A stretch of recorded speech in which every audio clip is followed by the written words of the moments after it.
పక్షాతాపము పక్షాతాపము చూపుట మంచిది కాదు.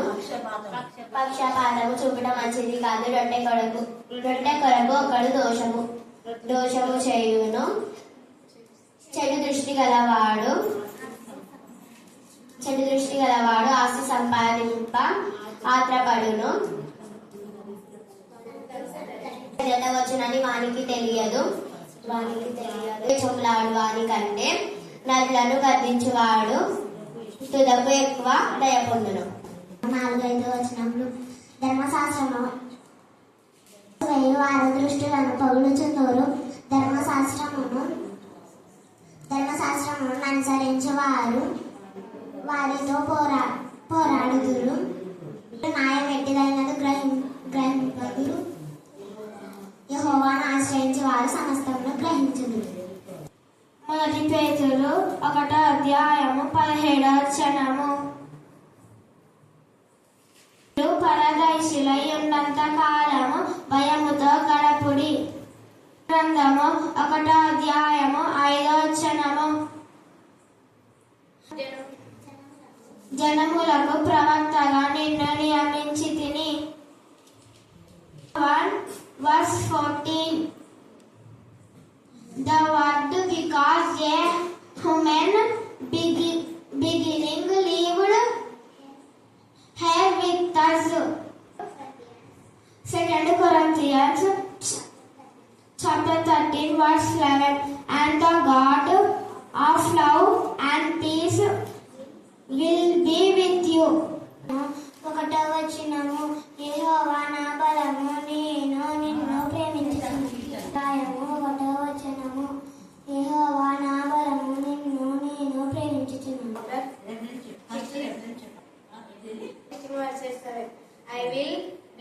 I will bless the Lord who has given me counsel. My heart protect me in the night season. 26 నుంచి 34 వరకు చదువు. రాజు, నేను చూచిన కలయు దాని భావమును తెలియజెప్పుట నీకు శక్యమా అని బెల్షాజరు అను దానియేలును అడగగా, దానియేలు రాజు సముఖంలో ఇలాగూ ప్రత్యుత్తరమిచ్చెను. రాజడిన ఈ మర్మము జ్ఞానులైనను, గారడి విద్య గల వారైనను, శకునగాండ్రైనను, జ్యోతిష్కులైనను తెలియజెప్పజాలరు. అయితే మర్మములను బయలుపరచగల దేవుడొకడు పరలోకమందున్నాడు. అంత్య దినముల యందు కలుగబోవు దానిని ఆయన రాజు నెబుకద్నెజరు నాకు తెలియజేసెను.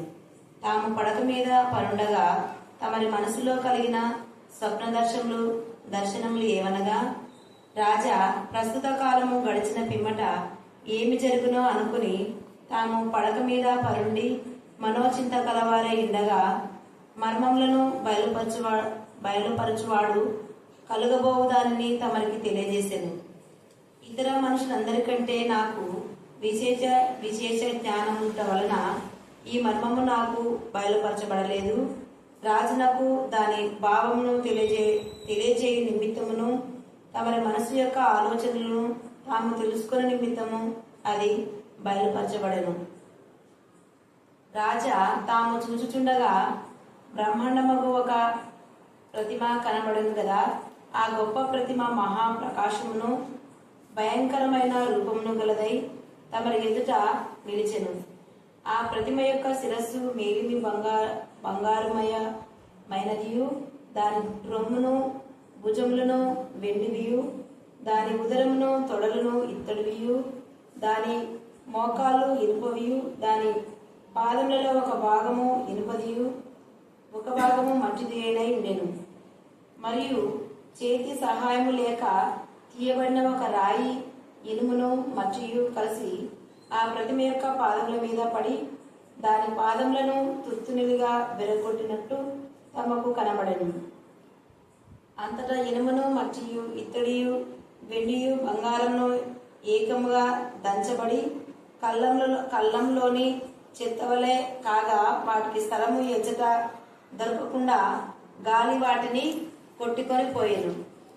ప్రతిమయు విరగొట్టిన ఆ రాయి సర్వభూతలమంత మహాపర్వతమాయను. దేవుడు తన పరిశుద్ధ వాక్యం దీవించింది. మీకే చూద్దాం. మీకేమన్నా తెలుసు మమ్మును మాత్మను మీ చుట్టగా సమర్పిస్తూ నచ్చని యేసుక్రీస్తు శక్తిగా నామంలో ప్రార్థిస్తున్నాం తండ్రి. చూస్తే ఆ యొక్క మర్మాన్ని తెలియచేయడానికి మరి తర్వాత ఆయన దగ్గర నిలవడానికి కొంతమంది యువకులు కావాలి. ఆ యువకులను నా ముందు నిలబెట్టు అంటే వీళ్ళందరూ నిలబెట్టాడు.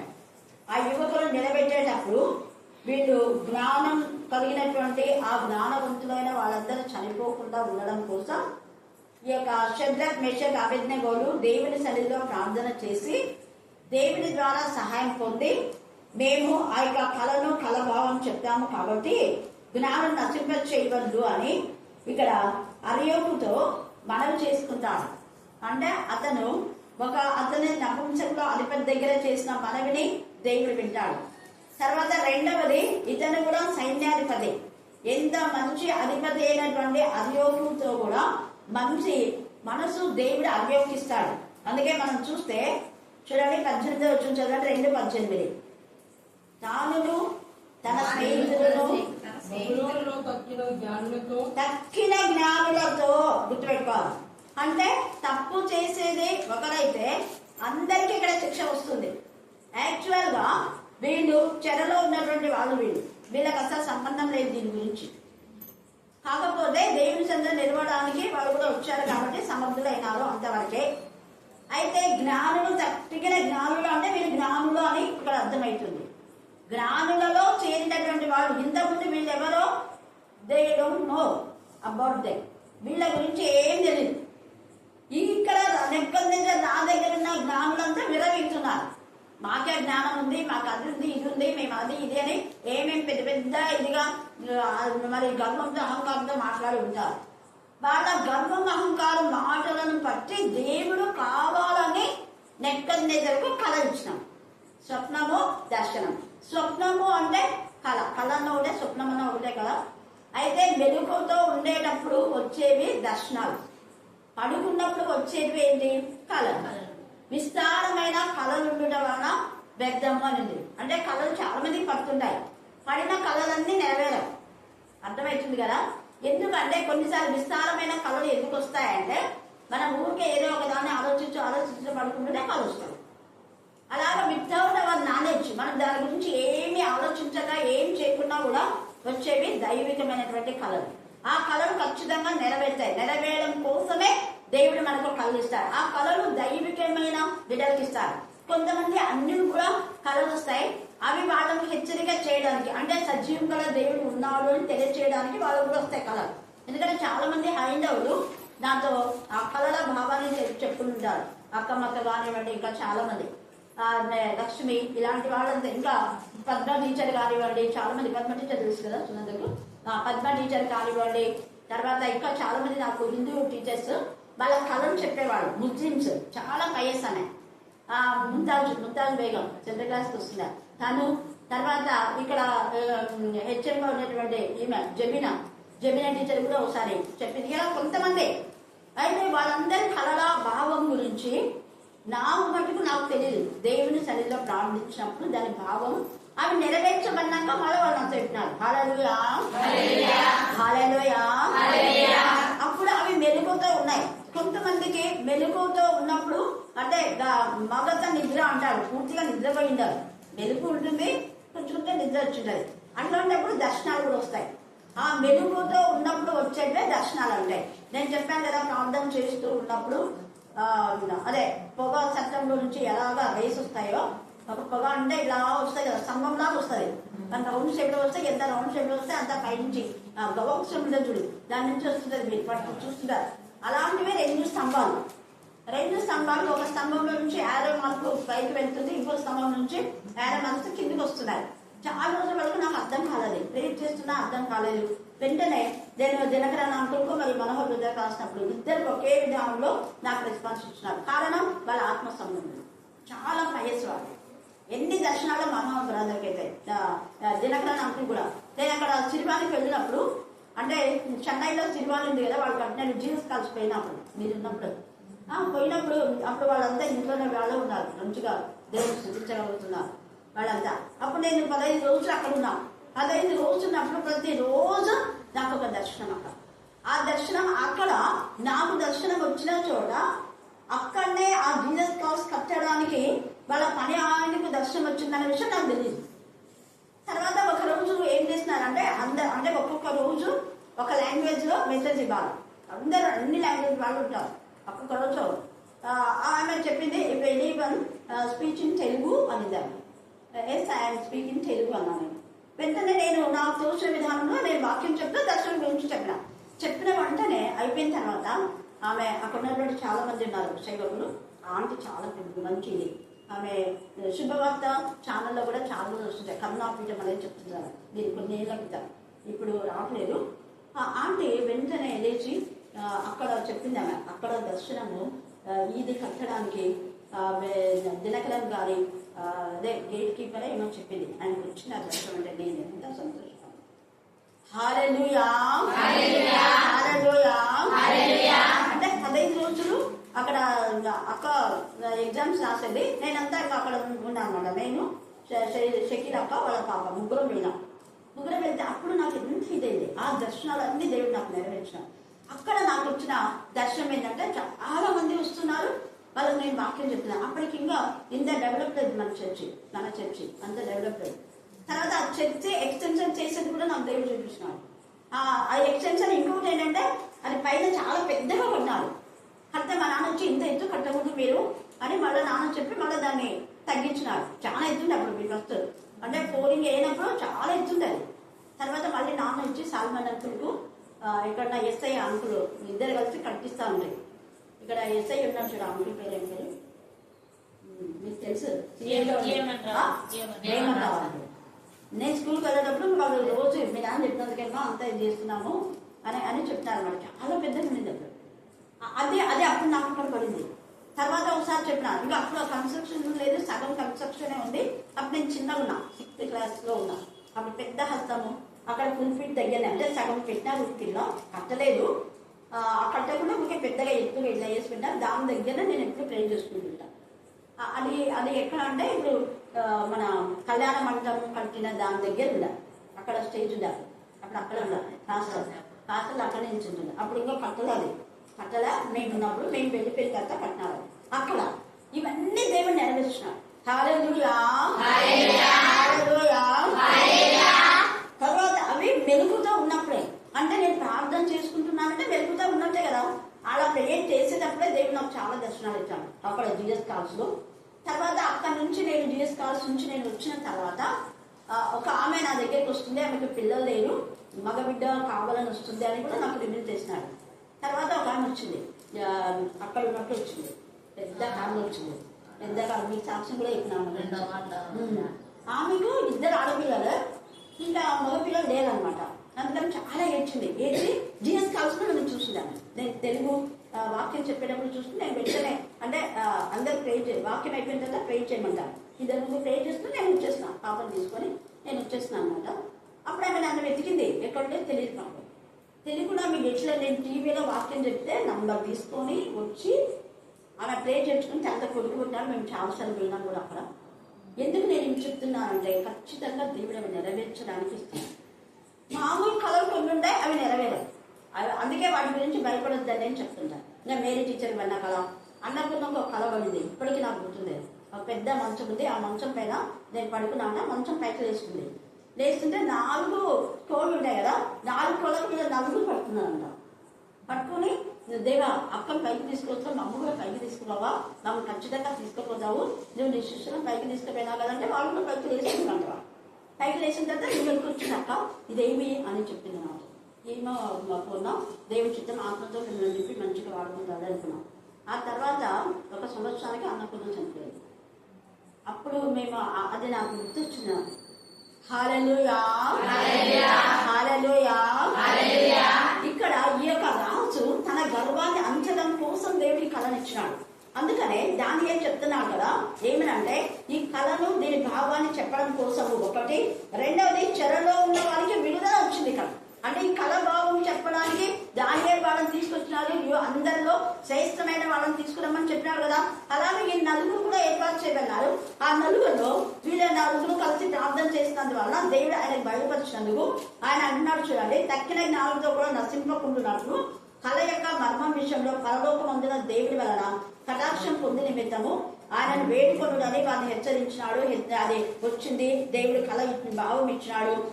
అప్పుడు దేవుని మహింపరిచినాడు, దేవుని స్తుతించినాడు. ఇది నాకైతే కాదు, ఇది దేవుడి వలన చేస్తానని చెప్తే అప్పుడు అరియకు రాజు దగ్గరికి తీసుకపోతే రాజు అంటున్నాడు చూడండి ఎంత చక్కగా 26 వచ్చిన 2:26.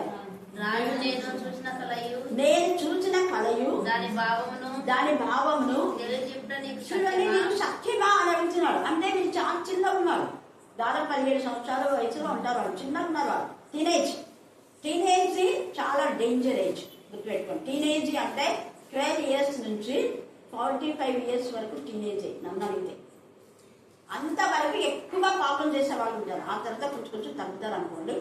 12 సంవత్సరాల నుంచి దేవుడికి విరోధమైన పాపం చేసేవాళ్ళు స్టిల్గా ఉన్నారు. ఇప్పట్లో 12 సంవత్సరాలు కాదు, 5 సంవత్సరాల నుంచే పాపం చేసేవాళ్ళు ఉన్నారు. అంటే ఈ పాపం ఎంత భయంకరమైందో చూడాలి. ఇక్కడ ఈ యొక్క రాజు అడుగుతుంది నీకు శక్యమా అని. అప్పుడు ఏమంటున్నాడు దానియేలు, చదవండి 27. బెల్తెషాజర్ అని వాళ్ళ దేవత పేరు పెట్టుకున్నాడు దానియేలు. అడుగగా దానియేలు రాజు సముఖంలో ఈలాగు ప్రత్యుత్తరం ఇచ్చాను. రాజు అడిగిన ఈ మర్మము జ్ఞానులైనను గారడి విద్య గలవారైనను శకునగాండ్రైనను జ్యోతిష్యులైనను తెలియచెప్పజాలరు అంటాడు. పడింది తెలియచెప్పజాలు. ఇక్కడ గూడెంలో నేను వచ్చేది పెద్ద పెద్ద చదువు చదివిన వాళ్ళు ఉన్నారు, విద్యావంతులు అందరు ఉన్నారు. కానీ అందరూ వాళ్ళంతా చదువు అంది, వాళ్ళంతా పడింది కళ. అంటే కళలో అదే ఒక చిన్న ఆమె ఉంది, ఎంత సన్నగా ఉంది. ఆమె దగ్గరికి ఎంత మంది వస్తున్నారు, ఆ చర్చిలో నిలబడి చెప్పిస్తుంటే వందలు అప్పటికి 100 ఉంటారు అంతే. 100 వస్తున్నారని చెప్పింది. వాళ్ళంతా బాగానే ప్రార్థన ఉందా, మళ్ళీ ఇప్పుడు పడిపోయింది. ఇచ్చుంటారు దేవుడు ఎంతగా మనల్ని వాడుకుంటే అస్సలు మనం దేవుని నామాన్ని గణపరచాలి. స్వర్ణకి కూడా చాలాసార్లు కలొచ్చి చెప్పింది కూడా. అంతా అగ్ని మండుతుందంట, ఈ చుట్టూ మొత్తం అగ్ని మండుతా ఉంటే అయ్యో అగ్ని మండుతా ఉంది, అక్క ఉంది ఒక్కతుందేమని చెప్పి పరిగెత్తుకుంటే ఇక్కడ అక్క నుంచి పరిగెత్తుంటే చాలా మంది పరిగెత్తి లోపల చూస్తున్నారంట. అక్కడేమో గేట్ దగ్గర నిలబడితే ఇక్కడ ఉన్న వాళ్ళందరూ జ్వాలలాగా వెలుగుతున్నారంట, కానీ కాలిపోతుందంట. అందరూ దీపం కనిపిస్తుందంట అంతే. కానీ ఎవరికి అమ్మయ్య ఎవరికి ఏం కాలేదు, అంత అలాగే చూస్తున్నారు అనుకున్నా సంతోషపడి చెప్పింది. 2 సార్లు అది పడిందంట. అంటే అది అప్పుడు నేనన్నా, అప్పుడు ఇంకా ఇంతమంది లేదు, దేవుడి ఆత్మలను చాలా ఆత్మలను పెంచబోతున్నాడు అన్న. హల్లెలూయా హల్లెలూయా హల్లెలూయా హల్లెలూయా. ఇక్కడ అందుకనే ఈ యొక్క దానియేలున్న నా మట్టుకు నాకు ఇది కాదు, కానీ దేవుడు మాత్రమే బయలుపరచగలడు. అందుకే రాజు అడిగిన ఈ మర్మము జ్ఞానులైన ఎవ్వరు చెప్పలేరు. పనికి రాని వాళ్ళను దేవుడు ఎన్నిక చేసుకుంటాడు. చెరలో ఉన్న వాళ్ళు వీళ్ళు బానిసలు. చెర అంటే బానిసలుగా ఉన్న దానియేలుకు దేవుడు చూపించాడే, కానీ ఆయన దగ్గర ఉండి అన్ని రోజులు ఏమేమో పొగినటువంటి గారడి విద్య గలవారు కానీ జ్ఞానులు కానీ జ్యోతిష్యులు కానీ ఎవ్వరు చెప్పలేదు. అందుకని అంటాడు, అయితే ఈ మర్మంలో బయలుపరచిన దేవుడు ఒకడు ఉన్నారు పరలోకమందు, ఆయన అంత్య దినముల యందు కలగబో దానిని ఆయన రాజుకు నెబుకద్నెజరునకు తెలియచేసను. తాము పడక మీద పరుండగా తమ మనసులో కలిగిన స్వప్న దర్శనములు. అది అర్థం చేసుకోండి. అంటే మనసులో ఏమనుకున్నాడు అంటే ఏమైతుందో ఏమో, నేను అయిపోయిన తర్వాత ఇప్పుడేమో బాగున్నా, తర్వాత ముందు దినాల్లో ఏం జరుగుతుందో అని అనుకున్నాడు.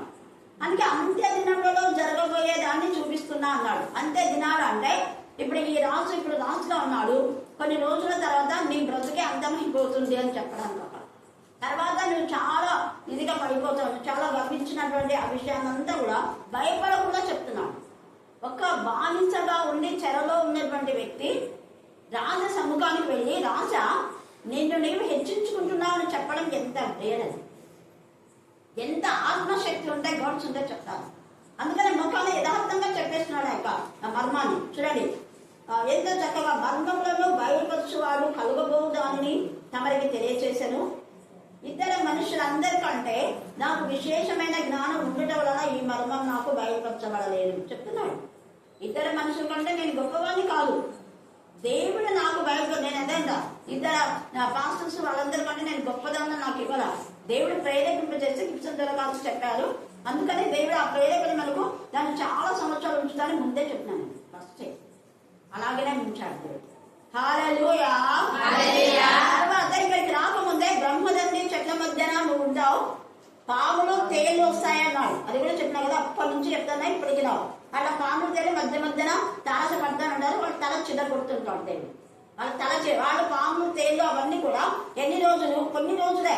ఇక్కడ దానిని ఇంత మర్మాలు చెప్పి ఇంత హెచ్చించారు కదా, మళ్ళా చెరలోకి పోతాడు. జరుగుతూనే ఉన్నాయి. ఇప్పుడు అప్పుడు కూడా ఒకసారి ఇలాగనే హెచ్చిస్తే మీరు చేసుకోండి అని చెప్పేసి నేను 2.5 సంవత్సరం కేజీపీలో అప్పుడు బాగున్న పిల్లలు ఇప్పటికీ నా దగ్గరికి వస్తున్నారు. హల్లెలూయా. కొన్ని దేవుడు మన మేలు కోసమే చేస్తాడు. మరి కరుణాపుంజంలో మీరందరూ ఆశీర్వదించబడాలని దేవుడు కొన్ని ప్రణాళికలు మరి. అందుకనే దేవుడు మన జీవితంలో ఏమి చేసినా మనం మంచిగానే అనుకోండి ఎప్పుడే కానీ. కాకపోతే ఏంటంటే అంత బాగా జరిగే బైబిల్ స్టడీ 300 మంది వచ్చేవాళ్ళు 3 రావడం సంఘంకి ఎంత బాగా.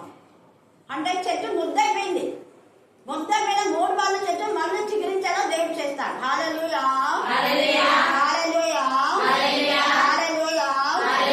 యెషయి ముద్దు నుంచి పరిశుద్ధమైన చిగురు పుట్టలో కూడా మరలా దేవుడు రివైవల్ చేయబోతాడు.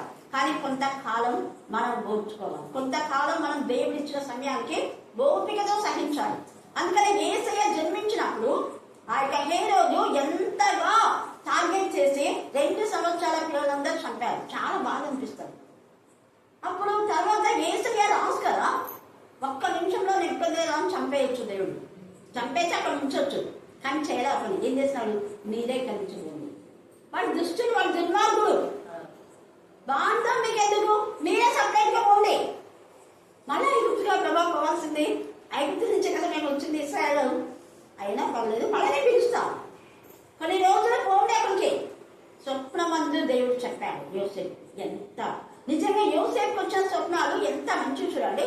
ఆ స్వప్నమందు ముందు తల్లి మరియను వదలాలనుకున్నాడు. నీతిమంతుడు కాబట్టి, నీతిమంతులు ఎప్పుడు ఎవరికి హాని చేయదు, గుర్తుపెట్టుకోండి. తల్లి మరికి హాని చేయకుండా రహస్యముగా ఆమెకు అవమానపరచకుండా ఆమెను వదలాలనుకున్నాడు. నీతిమంతుల యొక్క లక్షణం అదే. నీతిమంతులు ఎప్పుడూ సపరేట్ గా ఉండాలి, నీతిమంతులు ఎప్పుడూ ప్రత్యేకంగా ఉండాలి. నీతిమంతులు మరి వాళ్ళ అవతల వ్యక్తి యొక్క వ్యక్తిత్వాన్ని బట్టి వాళ్ళు ప్రత్యేకంగా ఉండాలి. తల్లి మరియను చేర్చుకోకుండా నాకు నేను ప్రత్యేకంగా ఉందామనుకున్నాను యోసేపు. కానీ అలాగ ఉండొద్దు, ఆమె నా ద్వారానే అని చెప్పినప్పుడు వెంటనే చేర్చుకున్నాను. ఆమె పరిశుద్ధురాలన్నాడు, తప్పుగా ఎంచండి అన్నాడు. కానీ యోసేపుకి ఎంత మంచి మనసు. అదే వేరే వాళ్ళైతే ఆమె అంతా ఎంగేజ్మెంట్ అయితే ఎవరితో ఉందో అది ఇదే అందరు పిలిచి మొత్తం ఊరు ఇది ఏకం చేసేస్తారు. చేయలేదు యోసేపు. తల్లిదండ్రులతో మర్యాదగా వెళ్ళి మాట్లాడినాడు. ఆమె తల్లిదండ్రులు ఉన్నారో లేదో పెద్దలతో మాట్లాడి వేరే అయిపోదామని ఇప్పుడు దేవుడు అంతా మాట్లాడు. అప్పుడు నాకు అనిపిస్తుంది యోసేపే వెళ్ళి మాకు ఆలస్యం కాకుండా త్వరగా పెళ్లి చేయండి అని అంటాడు. ఎందుకు ఆ పరిస్థితి చూసి త్వరగా పిలిచి అవమానపరచలేదు కదా, అందుకు త్వరగా అదేంటి ఇంకా టైం ఉంది కదా అందించాలన్న వాడు. లేదు త్వరగా పెళ్లి కావాలి మాకు, మేము వేరే చుట్టుకి వెళ్ళాల్సింది అని ఉంటాడు. ఎన్ని చేస్తుంటాడు, కానీ మరియకు అవమానం కాకుండా చేస్తాడు. నీతిమంతుడైన యోసేపు. ఇంకొక నీతిమంతుడైన యోసేపు కూడా రాని ఆయన ఎంతగా అవమానపరిచినా కూడా ఒక్క మాట నోరు తెలిస్తే యోసేపు యొక్క మంచితనం అందరూ తెలుసు. యోసేపు మీద నోరు విప్పి చెప్తే అందరూ యోసేపునే ప్రశంసిస్తారు, కానీ రాని తుప్పులు వేస్తారు. ఎందుకంటే అక్కడ ఎంతో మంది పనివారు ఉంటారు. ఆ పనివారందరూ కూడా యోసేపు ప్రవర్తన తెలుసు వాళ్ళకు. యోసేపు అలాంటి వాడు కాదు, అలాంటి వాడు కాదు, అందరూ ఉంటారు. తర్వాత ఆమె ఇతన్ని పాపం చేయడానికి ప్రేరేపించింది కూడా వేరే వాళ్ళు చూసినా కూడా చెప్పలేకపోతే భయం కదా భయం. అందుకని యోసేపు తగ్గించుకొని మౌనం దాల్చాను. ఎంత మంచిగా చూడాలి. నీతిమంతుల ప్రవర్తన అలాగే ఉంటారు. హల్లెలూయా.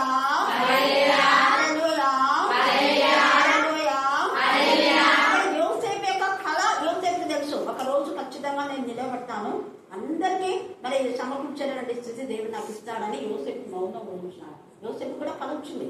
వాళ్ళ అన్నలంతా అవమానపరిచి ఆ కళ ద్వారానే యోసేపు చావులో బ్రతకలని వచ్చింది. కళ భావం చెప్పినందుకే కళ వచ్చింది, కళ భావం చెప్పాడు. వాళ్ళ నాన్నకు అర్థమైపోయింది. ఇక్కడ కొన్నిసార్లు దేవుడు కళ ఇస్తాడు, కళ భావాన్ని కూడా మనకు చెప్తాడు. ఇక్కడ దానియేలు కూడా ఆ స్వప్నం బయటపరిచినాడు, దాని భావాన్ని కూడా చెప్తున్నాడు. కొన్నిసార్లు భావాలు తెలియనప్పుడు మన వాక్యం ద్వారా వాటిని తెలుసుకోవచ్చు. ఇక్కడ అప్పుడు అన్నాడు కదా, ఎంత చక్కగా నువ్వు అసలు చింతనే చేయొద్దు. 29 అన్నాడు కదా, మనోచింత కలవారై ఉండగా మర్మములను బయలుపరచు వాడు కలుగబోదాని తమకి తెలియజేసిన. అప్పుడు ఆయన చింత అంతా పోయింది. మాట చెప్తాను, కలవరం అంతా పోయింది. దేవుని పిల్లలు ఇద్దరిలో ఉన్న చింతను కలవరాన్ని తొలగించే వారుగా ఉండాలి, కానీ కలవరం గొడవలు చేసే వారుగా ఉండకూడదు. గొడవలకు కాలకులు కాకూడదు దేవుని పిల్లలు. తర్వాత చూడండి 30 ఇతర మనుషులందరికంటే నాకు విశేష జ్ఞానం ఉండటం వలన ఎంత తగ్గింపుతో మాట్లాడుతున్నాడు. తర్వాత రాజునకు దాని భావమును తెలియజేయ నిమిత్తం తమని మనస్సు యొక్క ఆలోచనలు ఆలోచన నిన్ననే మనం చూసినాం. నాకు మంచి ఆలోచన కలగలే దేవునికి స్తోత్రమని 16వ అధ్యాయం పిల్లలు కూడా నేర్చుకుని చెప్పినారు. కీర్తన 16 నాకు దేవుడు ఇచ్చిన వాగ్దానంతో ఒక అధ్యాయం అడుగుతా, తర్వాత ఇచ్చిన లేఖన భాగం 2 సరిపోతాయి. అలాగా ఆ యొక్క వాక్య భాగం ప్రకారమే ఇక్కడ ఆలోచన కర్త దేవుడే. ఆయన ఆలోచన కర్త కాబట్టి ఆలోచన కలుగు చేసి నీ ఆలోచనలు తాను తెలుసుకున్న నిమిత్తమే అది నాకు బయలుపరచబడను అని చెప్పి మళ్ళీ అంటున్నాడు 31 వచ్చిన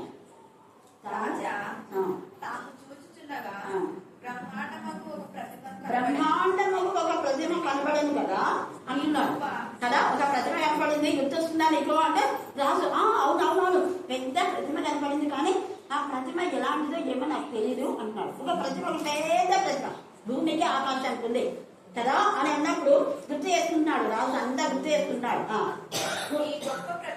ఈ గొప్ప ప్రతిమ మహాప్రకాశంను భయంకరమునైన రూపము గలదై తమ ఎదుట నిలిచెను. ఆ ప్రతిమ యొక్క శిరస్సు మేలిమి బంగారమైనది. మేలిమి బంగారం అంటే చాలా విలువైనది.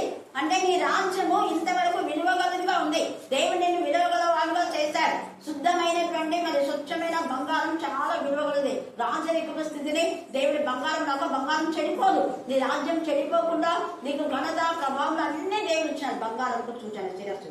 తర్వాత ఏమైంది? దాని రొమ్ము భుజములు. అంటే నీ రాజ్యం ఏమైతుంది? మళ్ళా వెండి బంగారం అంటే తక్కువనా కదా? తక్కువ. చూడండి ఎంత గొప్ప దేవుడు. నువ్వు ఎంతగా హెచ్చిపోయినావో అంత మొత్తం చుట్టుపక్కల రాజ్యాలన్నీ జయించేస్తున్నాడు. ఇశ్రాయేలు రాజ్యం జయించే వీళ్ళందరూ తెచ్చుకున్నాడు. ఎవరు ఈ నెబ్కద్నెజర్ పైన విజయాన్ని పొందుకోవాలి. సిద్కియా కూడా అపజయాన్ని పొందుకున్నాడు. ఆ సిద్కియా కాలంలోనే వీళ్ళంతా చేరపట్టబడ్డారు. తర్వాత హిజ్కియా ప్రవచనం ఇక్కడ నెరవేరబడింది. నువ్వు అందరికీ చూపించావు, నన్ను మహిమపరచలేదు కాబట్టి నీ సంతతి వాళ్ళు నపుంసకులుగా చేయబడతారని వీళ్ళు నపుంసకులుగా చేస్తారు. అంటే దేవుని చేత నపుంసకులుగా చేయబడిన వాళ్ళు కొందరు ఉన్నారు, మనుషుల చేత నపుంసలుగా చేయబడిన వాళ్ళు కొందరు అనే దానికి సూచన. వీళ్ళు వివాహం చేసుకోకూడదు, నపుంసగా ఉండాలని దేవుని యొక్క నిర్ణయం. అక్కడ ప్రవచనము ఇక్కడ నెరవేరింది. ముందే యెహెజ్కేలుకు ఇచ్చినటువంటి ప్రవక్త ఇచ్చిన ప్రవచనము ఇక్కడ నెరవేర్చబడింది. ఇక్కడ అలాగనే వాళ్ళ యొక్క నీ యొక్క మరి రాజ్యము నానాడికి ఏమైపోతుందంటే క్షీణిస్తా ఉంది. ఇప్పుడు వెండి అయిపోయింది. తర్వాత దాని ఉదరమును హృదయమును ఏమంటారు? ఇద్దరు అంటే ఏం తెలుసా మీకు? ఇద్దరు బిందెలు అన్నట్టు కంచు. అంతంటే అర్థమవుతుంది కదా, పచ్చలు ఉంటుంది. బంగారంకి ఈక్వల్ ఉంటుంది, కానీ బంగారం విలువైంది, ఇది విలువైంది కాదు. కంచు మూరుగునట్టు కనకం మూరుగున అంటే మననే అన్నారు, వేరేదికే. కానీ బంగారం లాగా ఉంటుంది, కనకం కంచుమైన గట్టిలాగా ఏం చెప్తుంది చర్చలో అన్నట్టు అన్నారు. కంచు మూరుగునట్టు కనకంబు మూరుగున. కొందరు ఏమి లేకపోయినా కూడా విల్లపిస్తుంటారు. ఇక్కడ చూడండి అలాంటిది ఇది ఇత్తడి అంటే. తర్వాత ఇనుప అంటే మీకు తెలుసు, ఇనుప అంటే గొడ్డలు అవన్నీ చేసుకుంటారు కదా, ఇనుప. హల్లెలూయా హల్లెలూయా. అంటే ఈ కంచు కంటే ఇత్తడి మళ్ళా తక్కువ, దాని రేట్ తక్కువ కదా. కంచు రేట్ ఎక్కువ. కంచు బిడ్డలు చాలా కాస్ట్. 3,000 5,000 ఉంటుంది. బయట మేము పెట్టింది అది 5,000 ఉంటుంది. అంటే చిన్నారందరూ పెట్టేందుకు నేను చెప్పేసిన తర్వాత వాళ్ళ అమ్మితే దానికి ఎంత వస్తుంది మేడం విలువ అంటే ఏమో ఇంకా అప్పుడప్పుడు పెద్దలు గుర్తుండాలని అనుకున్నాను అని చెప్పిన. సరే, ఇక్కడ తర్వాత చూడండి ఇనుపవి. దాని పాదంలో ఒకటి ఇనుపది, ఇంకొకటి మట్టిది. అంటే ఇనుప కంటే మట్టి మళ్ళా తక్కువ. అదే ఇనుపది మట్టిది. అంటే భూమిలో కూడా ఇనుము మట్టితో ఉంది. మీరు ఎప్పుడైనా అయస్కాంతం పెడితే ఇనుమంతా దానికి వచ్చేస్తుంది అయస్కాంతం. చూస్తున్నారా మీరు మట్టిలో చాలా మటుకు రెండు ఉన్నాయి. అంటే అయస్కాంతంకు ఉండేలాగా ఇనుముతో కలిసినటువంటి మట్టి, ఈ మట్టి ఇనుముతో కలిసింది. అందుకని ఇక్కడ ఏమంటే ఇనుమును మట్టియు కలిసిన ఆ ప్రతిమ యొక్క పాదముల మీద పడి దాని పాదములను చుట్టునీడుగా విరగొట్టినట్టు తమకు కనబడాను.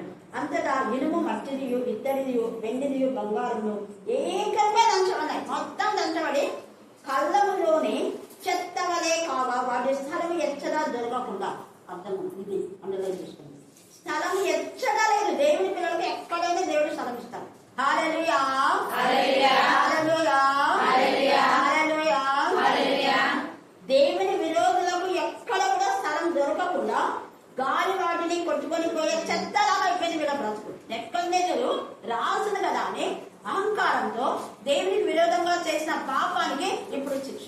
నాకేం కాదులే, అందుకని వాక్యంలో ఉంది, నువ్వు దొరసాని నువ్వు అనుకుంటున్నావేమో, నాకే అంత పెద్ద మంది అనుకుంటున్నావో, ఒక్క రోజులే నీ విధవరాలు అవుతావు, ఒక్క రోజులోనే పుత్రశోకం వస్తుందని యెషయా ప్రవచనం ఉంది. అది మొన్న ఈ మధ్య ఎవరికో చెప్పినాను ఎందుకు. ఒక్క రోజులోనే విధవరాలు అయితే వైదవ్యములు పుత్రశోకంలో నీకు కలుగుతుంది. నేను దొరసాననే నువ్వు అనుకుంటున్నావేమో, నేను ఏమైనా చేస్తే చెల్లుతుందని అనుకుంటున్నావేమో, కానీ ఒక్క రోజు హఠాత్తుగా, చాలా మందికి హఠాత్తుగా మరణాలు వస్తున్నాయి. అందుకే మనం చాలా జాగ్రత్త. ఎప్పుడు ఏం జరిగేది తెలియదు. ఈ నెబ్కద్నెజర్ రాజుకు తన యొక్క ప్రాపర్టీ అంతా పోతుందని, తన ఆస్తి పోతుందని తెలియదు. కానీ అనుకోకుండా ఇది యొక్క కళ ద్వారా ఆయనకు తెలియజేసినాడు. అందుకనే తాము కనిన కళ ఇదే, దాని భావములు రాజు సముఖంలో మేము తెలియచెప్పేదాము. రాజా, పరలోకమందున్న దేవుడు రాజ్యములు, అధికారములు, బలములు, ఘనతయు తమకి అనుగ్రహించున్నాడు. ఎంత బాగా చెప్తున్నాడు అంటే, నీ బంగారం లాగా నువ్వు ఉన్నావు, తర్వాత బలము, ఘనత ఇవన్నీ ఉన్నాయి నీకు. ఇత్తడి ఇవన్నీ కూడా బలానికి సూచనలు. బలం ఉన్నాయి నీకు, ఘనత ఉంది, తమకి అనుగ్రహించున్నాడు. తమ రాజులకు రాజై ఉన్నాను అని ఆయన మనుషులు రాజై ఉన్నారు. ఆయన మనుషులు నివసించు ప్రతి స్థలమందును మనుషులనేమి, భూజంతువులనేమి, ఆకాశ పక్షులనేమి అన్నిటినీ ఆయన తమరి చేతికి అప్పగించున్నాడు. వారందరి మీద తమకి ప్రభుత్వం అనుగ్రహించున్నాడు. తామే ఆ బంగారపు శిశువు. చూడండి, తామే బంగారపు శిరస్సు. ఇదంతా అదే. మళ్ళీ వచ్చే వారం దేవుడి ఉచితమైతే మనం నేర్చుకుందాం. కాబట్టి కళలు చాలా మందికి పడ్డాయి, నెరవేరినాయి కూడా. దేవుని బిడ్డలకు కళలు పడతాయి. దేవుడు కొన్నిసార్లు కళల ద్వారా మాట్లాడతాడు. యోసేపు కళల ద్వారా మాట్లాడాడు, స్వప్నంలో మాట్లాడాడు. తల్లి మరేకు దర్శనం వెలుగుతూనే ఉందండి. యోసేపు పడుకున్నప్పుడు యోసేపు, కానీ తల్లి మరి ప్రార్థన చేస్తుంటే దర్శనం అందు దూత కనపడి. తర్వాత జకర్యాకు కూడా దర్శనం, వాళ్ళు మెలుగుతూనే ఉన్నారు వాళ్ళు. జకర్యా తర్వాత ఎలిజబెత్కు దర్శనం వాళ్ళ. తర్వాత సాయంత్రం అప్పుడు కూడా అక్కడ కూడా దర్శనం. కాబట్టి హన్నా కూడా దేవుని యొక్క శక్తి ప్రభావం అనేది తాకింది. ఈ రాత్రి కాల సమయమందు మనము విధేయత కలిగి మనం తగ్గించుకోవాలి. మనకుంది కదా టైం ఇచ్చినాడని వెళ్ళవికూడదు. నేను పదే చెప్తాను, దేవుడు నాకు అన్ని సమస్తంలో సంఘంలో అప్పగించినా కూడా నేను చేయకుండా మీరందరూ చేయాలని మీకు అందరికీ ఆపర్చునిటీ ఇచ్చారు. అందుకే దేవుడు ఈరోజు నన్ను ఇంతగా ఇక్కడనే కాదు అనేక ప్రాంతంలో వెళ్ళడానికి, రాష్ట్రాలు వెళ్ళటానికి దేవుడు కృప ఇచ్చినాడు. అందుకు దేవుని స్థుతిస్తున్నాం. రేపు కూడా మేము వెళ్తున్నాం కర్నూలులో, తెలంగాణలో. దేవునికి మహిమకరంగా మరి దేవుడి నామం గణపరచులాగా ప్రార్థన చేయండి. దేవుడు ఈ లేఖన భాగం దీవించి ఆశీర్వదించుగాక. ఆమేన్, ఆమేన్, ఆమేన్.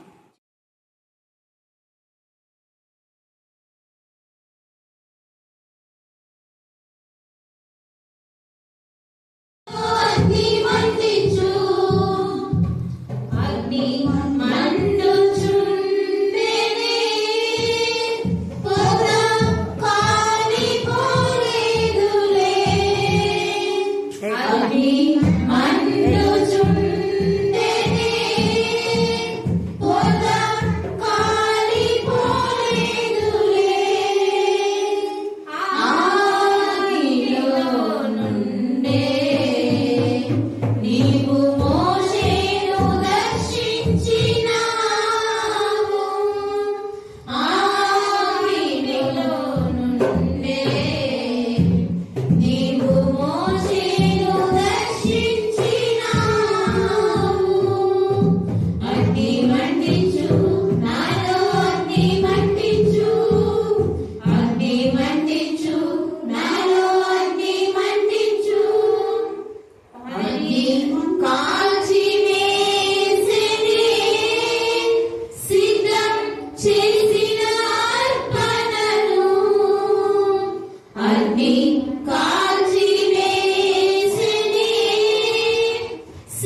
అగ్ని మండించు నాలో అగ్ని మండించు అగ్ని మండించు నాలో అగ్ని మండించు అగ్ని కారణానందునా